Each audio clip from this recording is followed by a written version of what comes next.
proses pemberian layanan konseling, tidak jarang konselor menemukan situasi di mana konseli datang atas dasar perintah, bahkan paksaan yang berasal dari guru wali kelas, guru mata pelajaran, atau bahkan orang tua mereka. Dalam konteks konseling, situasi semacam ini disebut sebagai hubungan konseling visitor. Pada tipikal hubungan konseling visitor, memiliki kemungkinan besar untuk memunculkan masalah, bahkan dapat menghambat proses jalannya konseling. Karena konseli merasa bahwa kehadirannya dalam proses konseling penuh dengan keterpaksaan dan tidak berasal dari keinginannya sendiri. Situasi semacam ini tentu saja akan menjadi tantangan tersendiri bagi konselor untuk dapat menumbuhkan awareness dan juga willingness dalam diri konseli untuk mengikuti proses konseling. Salah satu momentum yang menjadi kunci untuk mengantisipasi situasi semacam ini ialah terletak pada tahap awal konseling, utamanya pada fase opening. Pada fase opening, untuk tipikal hubungan visitor, menjadi penentu untuk keberhasilan sesi atau proses konseling berikutnya. Dengan hubungan tipikal visitor ini, konseling memiliki karakteristik ia cenderung melakukan penolakan, penghindaran, bahkan cenderung tertutup. Pada situasi tersebut, maka konselor harus membangun sebuah hubungan konseling di tahap awal yang terkonstruk secara optimal sehingga dapat menumbuhkan awareness dan juga willingness dalam diri konseli agar ia mampu memahami arti penting dan nilai penting untuk mengikuti proses konseling. Lebih lanjut, tidak hanya membangun hubungan konseling di tahap awal, tetapi konselor harus mampu secara efektif menempatkan basic skill of konselornya dalam proses konseling agar mampu menumbuhkan self-disclosure dan juga self-engagement konseling. Selanjutnya, pada video berikut ini akan menggambarkan dua macam video di mana konselor menghadapi konseli dengan tipikal visitor. Dua video tersebut menggambarkan video don't dan video do. Tugas Anda adalah melakukan pengamatan dan mencatat hal-hal penting ataupun hal-hal yang menurut Anda janggal berkenaan dengan basic skill of counselor yang dimunculkan pada masing-masing video tersebut. Selamat menyaksikan.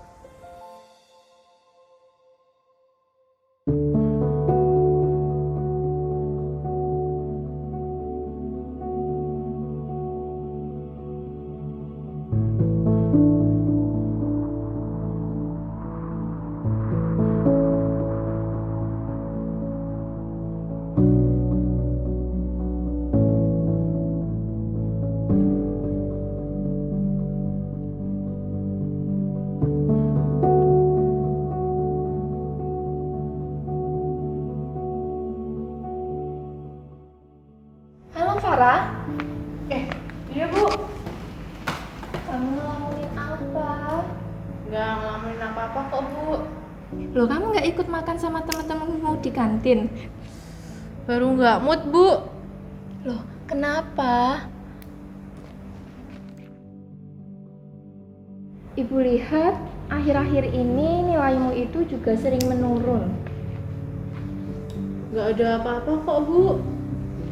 Ini Farah, kemarin Ibu udah menemui Ibu Risa untuk kamu datang ke ruang BK untuk menemui Ibu Risa karena Ibu rasa Ibu Risa dapat menyelesaikan permasalahanmu. Nah, nanti kamu datang ke ruang BK menemui Ibu Risa ya. Harus banget ya Bu ke ruang BK? Sepertinya iya. Ah ya udah deh, nanti coba saya ke ruang BK. Oke Farah.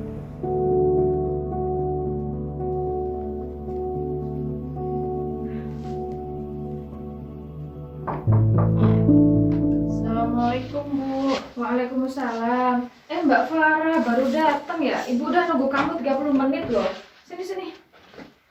Maaf ya Bu, tadi soalnya saya habis pelajaran olahraga Bu, jadi butuh waktu untuk ganti dulu. Bukannya kalau pelajaran olahraga itu selesai 15 menit lebih awal ya? Buat ganti, buat beres-beres. Harusnya kamu gak setelat ini dong. Ibu kan juga banyak pekerjaan lain, gak cuma buat menunggu kamu. Wes, gak usah dibahas. Yang penting kamu udah di sini. Duduk. Baik Bu, terima kasih. Oke, berdasarkan laporan dari Bu Kartika, Mbak Farah ini yang mengalami penurunan nilai ya. Bahkan Mbak Farah sering tidak masuk kelas dan juga sering tidak fokus saat mengikuti kegiatan belajar mengajar di kelas. Iya, Bu. Oke, Mbak Farah. Jadi di sini kita akan membahas permasalahan Mbak Farah. Apa yang menyebabkan Mbak Farah sering membolos, tidak fokus ketika pelajaran, dan juga nilai Mbak Farah jadi turun. Ya, sebenarnya saya nggak kenapa-napa, Bu. Ya, itu kan memang urusan pribadi saya. Mbak Farah itu perlu terbuka untuk cerita kepada ibu. Apa masalahnya Mbak Farah? Supaya Mbak Farah bisa menyelesaikan masalahnya Mbak Farah. Kalau Mbak Farah tidak mau terbuka dengan ibu untuk menceritakan masalahnya, ya masalahnya Mbak Farah nggak akan selesai. Dan Mbak Farah bisa jadi disuruh ke ruang BK terus.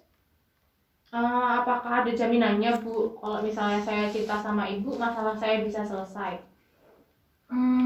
Ya bisa Mbak, asalkan Mbak Farah mau terbuka dengan saya. Ya, mari kita selesaikan masalahnya Mbak Farah secara bersama-sama. Tapi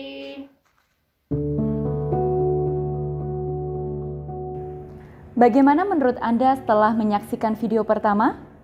Saya meyakini pasti terdapat hal-hal yang penting dan juga janggal yang menarik perhatian Anda. Menjadi seorang konselor, tentu saja seluruh respon yang dimunculkan baik secara verbal maupun non-verbal dalam proses konseling memiliki arti yang penting. Maka, untuk mempertajam pemahaman Anda pada tahap opening, khususnya pada tipikal hubungan konseling visitor, maka saksikan video berikut ini dan jangan lupa untuk mencatat hal-hal yang penting. Selamat menyaksikan.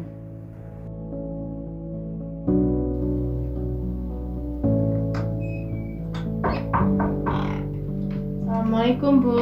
Waalaikumsalam. Mbak Farah, masuk Mbak, masuk. Iya, Bu.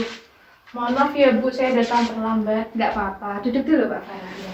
Makasih, Bu. Ini baru pertama kali Mbak Farah datang ke ruang BK ya? Iya, betul, Bu. Maaf ya, Bu, saya datang terlambat karena tadi saya habis pelajaran olahraga, Bu. Jadi saya butuh ganti dulu. It's okay Mbak Farah, nggak apa-apa. Mbak Farah gimana? Duduknya udah nyaman? Jadi ini ruang konseling merupakan fasilitas sekolah kita. Mumpung Mbak Farah baru pertama kali datang ke sini, Ibu informasikan ke Mbak Farah, dan tentunya Mbak Farah bisa datang ke ruang konseling ini kapanpun Mbak Farah ingin ke sini. Nanti Mbak Farah bisa menghubungi Ibu atau Bapak Ibu guru BK yang lain. Saya duduknya sudah nyaman kok, Bu. Berarti saya boleh datang ke ruang PK ini kapanpun saya mau, Bu. Tentu boleh dong Mbak Farah. Di ruang BK ini Mbak Farah bersama dengan Bapak Ibu guru BK bisa ngobrol, berdiskusi, dan membahas tentang hal-hal yang mungkin sedang menyita perhatian dan pikirannya Mbak Farah. Dan tentunya Bapak Ibu guru BK akan menjamin kerahasiaan dari masalah-masalah yang Mbak Farah ceritakan. Dan selain itu, Bapak Ibu guru BK juga tidak akan menceritakan hal tersebut kepada pihak lain tanpa seizin Mbak Farah. Gitu ya, Bu. Jadi aman ya, Bu? Tentu Mbak Farah. Oh iya, Mbak Farah barusan ada kegiatan olahraga ya? Gimana Mbak kegiatannya? Seru dan menyenangkan? Iya, Bu. Seperti biasa, pelajaran olahraga lebih seru dibanding pelajaran yang lainnya. Wah, jadi Mbak Farah lebih menyukai pelajaran olahraga yang memang melibatkan gerak aktif tubuh ya Mbak Farah? Benar, Bu. Saya memang suka kegiatan yang ada gerak fisiknya, Bu. Saya bosan kalau misalnya mendengarkan penjelasan guru saja, Bu. Jadi, pelajaran olahraga merupakan pelajaran favorit saya, Bu. Oh gitu ya. Berarti Mbak Farah merupakan tipe pembelajar yang suka dengan kegiatan yang melibatkan gerakan anggota tubuh ya Mbak? Daripada duduk diam saja. Iya, betul, Bu. Pokoknya semua pelajaran yang di luar kelas saya suka, Bu. Oh iya, Bu. Tadi saya disuruh sama Bu Kartika untuk ke ruang BK menemui Ibu. Saya salah apa ya, Bu? Wah, pertanyaannya kok langsung nanya saya salah apa? Berarti kalau ke ruang BK harus berbuat salah dulu dong. Oh, berarti bukan gitu ya, Bu?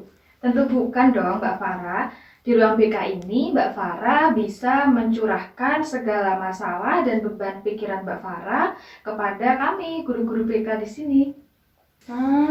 Gitu ya, Bu. Betul, Mbak Farah. Oh iya, Mbak Farah, bolehkah Ibu berbicara perihal apa yang menyebabkan Mbak Farah diminta untuk datang ke ruang BK menemui Ibu? Benar, Bu. Oh iya, tadi juga saya disuruh Bu Kartika, Bu, untuk datang ke ruang BK menemui Ibu. Ada apa ya, Bu? Oke, Mbak Farah. Jadi, Bu Kartika mengutus Mbak Farah datang ke sini karena kita akan membahas beberapa hal.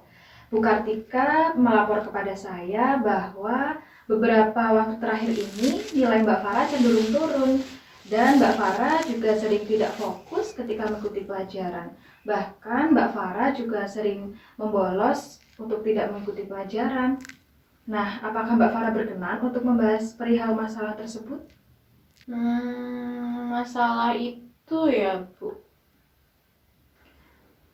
Ibu bisa memahami perasaan Mbak Farah yang tentu saja akan menjadi hal yang sulit untuk menceritakan masalah-masalah privasi kepada orang lain, termasuk pada Ibu.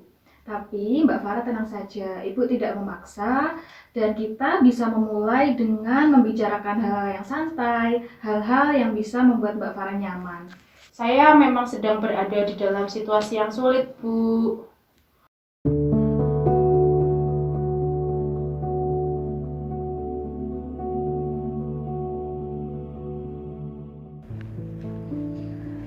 Bagaimana menurut Anda setelah menyaksikan video pertama dan kedua? Tentu saja saat ini Anda sudah menulis beragam hal berkenaan dengan video pertama maupun video kedua tersebut. Tugas Anda adalah melakukan diskusi, yaitu yang pertama ialah lakukan kajian untuk mengetahui relevansi keterampilan dasar konselor yang muncul pada masing-masing video.